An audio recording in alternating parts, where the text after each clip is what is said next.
Now when the saints, When the saints, when the saints, when the saints, now when the saints go marching, Lord, I wanna be in their number.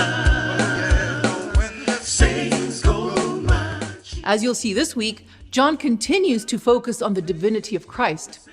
Remember that John wrote his book with one goal in mind, so that his readers may believe that Jesus is the Messiah, the Son of God, and thus have life in his name. So this week we'll look at some of the miracles that are signs of Jesus' divinity. The first one is the feeding of 5,000, and it is such a significant miracle that all four Gospels recorded it. Each account has some additional details. For example, John is the only one who points out that it was close to the feast of Passover. John is also the only Gospel writer to mention Philip and Andrew specifically in connection with this miracle. Since they were locals, it would make sense that Jesus would ask them if they had any insider information about where to get food. In fact, some suggest that when Andrew approaches Jesus with the boy's lunch, it was probably because Andrew knew the boy, or his family at least, well enough to be able to ask him for his food. We've looked at some of the questions that Jesus asked during his ministry, and what Jesus' intentions may have been when asking some of those questions. Jesus asked Philip where they could buy food for all the people who had gathered.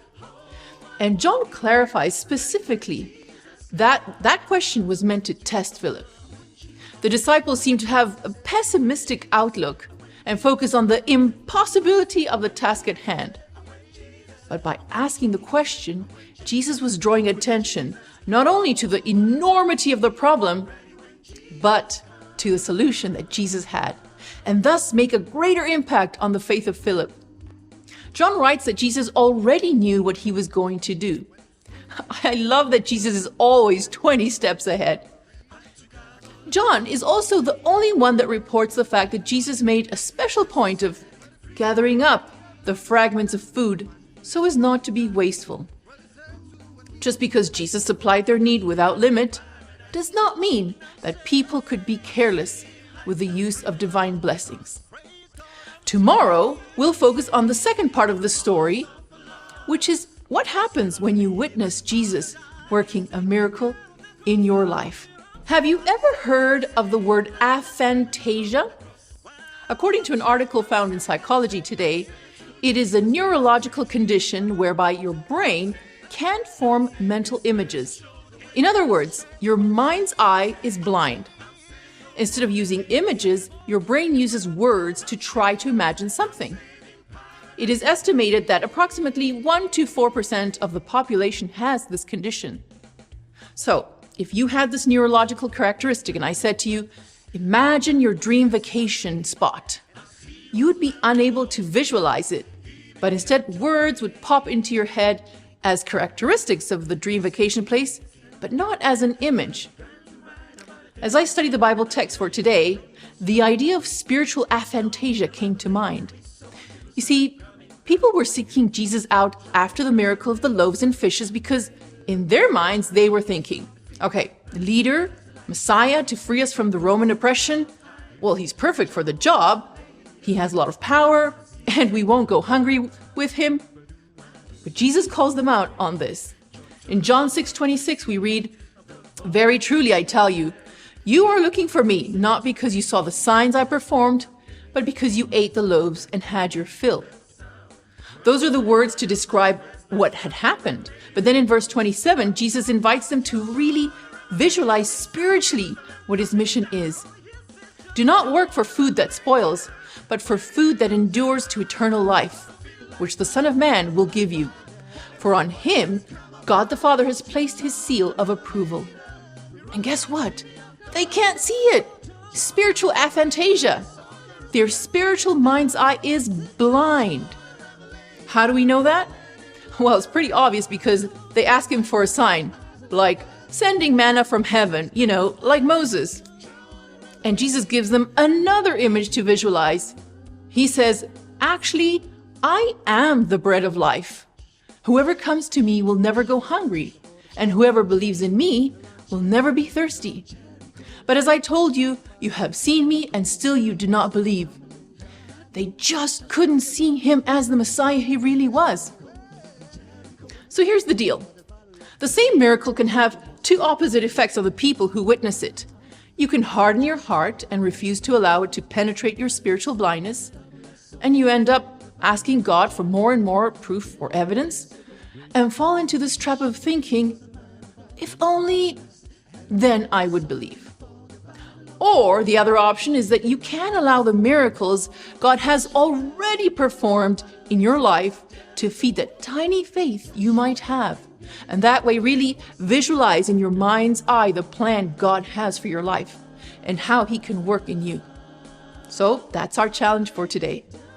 What will it be? Our story today is found in John 9 verses 1 to 16, and it's the story of Jesus healing a blind man. Sounds straightforward, right? Just another miracle to prove Jesus' divinity, right? Well, unfortunately, no. It gets a little complicated. Let's start with how this whole thing began. John 9 verse 1 says, "As he, Jesus, went along, he saw a man blind from birth. His disciples asked him, 'Rabbi, who sinned, this man or his parents, that he was born blind?'" What kind of a question is that? I mean, why in the world did the disciples need to know who sinned? In what way was knowing the answer to that question going to change anything in the disciples' life? Teachers say there are no dumb questions, but in my opinion, this is a dumb question. The Jews at that time believed that sufferings in this life were punishment for sin. And the rabbis went even further in teaching that the kind of suffering you had was indicative of the kind of sin you were guilty of. For example, Samson went after the desire of his eyes, so the Philistines took his eyes out. Absalom was vain about his hair, and his hair led to his death by hanging from it. In fact, even after the fall of Jerusalem, the Jews continued to believe that the type of suffering determined the nature of the guilt. For example, he who would have been sentenced to stoning either falls down from the roof or a wild beast treads on him. He who would have been sentenced to burning either falls into a fire or a serpent bites him. He who would have been sentenced to decapitation is either delivered to the government or robbers come upon him. He who would have been sentenced to strangulation is either drowned in the river or dies from suffocation. That is found in the Talmud Kethuboth. So you get the picture. The Jews were obsessed in knowing the blind man's guilt, and the disciples were no exception. What they were going to do with that information is a real mystery. Okay, so once you know why a person is blind, then what? How does that information serve you or others? The answer is that it doesn't. And we may be quick to point out that it was wrong for the disciples to ask those questions. But how many times do we do the same?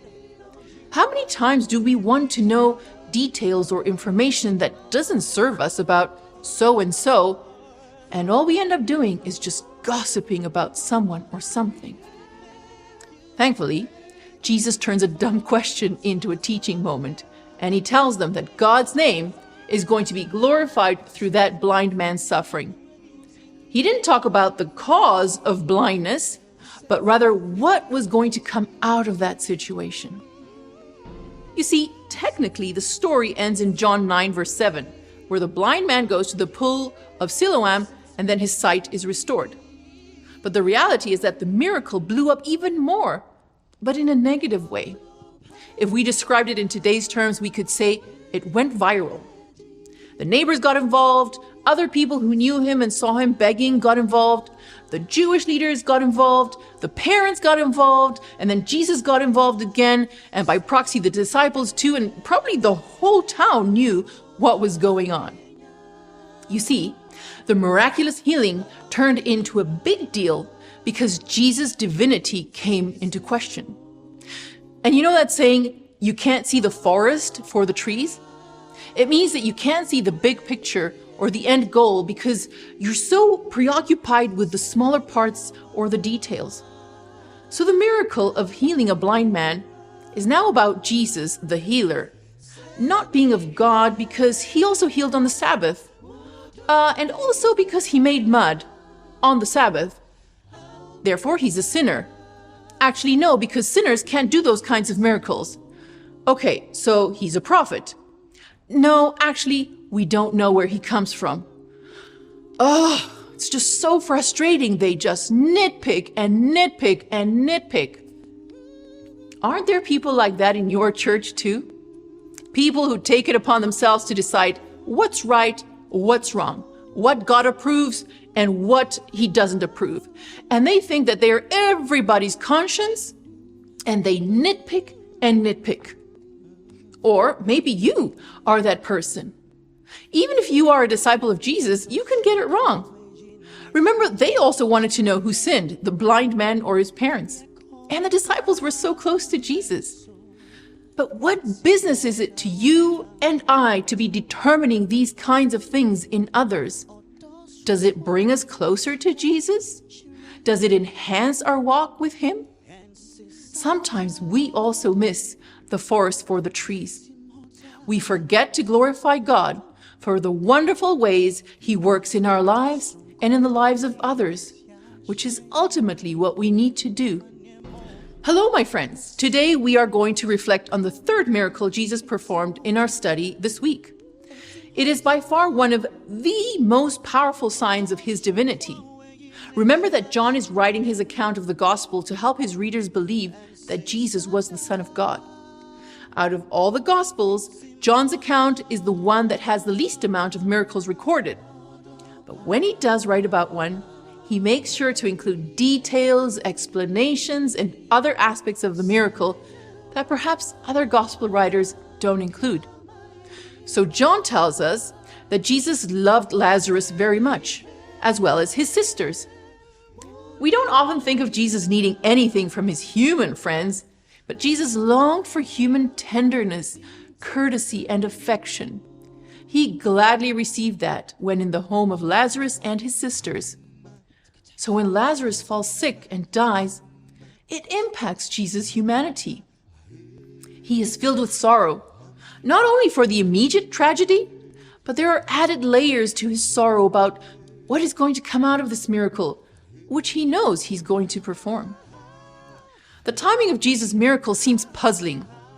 We often don't understand God's timing, and when we ask God for healing or for a miracle or for a specific answer, we usually expect it to be carried out in the way we ask. Martha sent word to Jesus that his friend was sick. There was an expectation that Jesus would do something about it, that he would show up. When we come to God in prayer with our requests, we expect God to act, to intervene, to show himself. In the book, The Desire of Ages, we read that in delaying to come to Lazarus, Christ had a purpose of mercy toward those who had not received him. He tarried, that by raising Lazarus from the dead, he might give to his stubborn, unbelieving people another evidence that he was indeed the resurrection and the life. He was loath to give up all hope of the people, the poor wandering sheep of the house of Israel. His heart was breaking because of their impenitence. In his mercy, he purposed to give them one more evidence that he was the restorer, the one who alone could bring life and immortality to light. This was to be an evidence that the priests could not misinterpret. This was the reason of his delay in going to Bethany. This crowning miracle, the raising of Lazarus, was to set the seal of God on his work and on his claim to divinity. And despite witnessing the most astounding miracle that proved Christ's divinity for once and for all, the Jewish leaders purposed in their hearts even more urgently to kill the one who was the resurrection and the life. The biggest miracle was the straw that broke the camel's back for the Jewish leaders. But it was also what led others to truly believe in him as the Son of God. So you see, believing in God isn't about having proof. It's about having your eyes open to how God is working in you and around you. Praise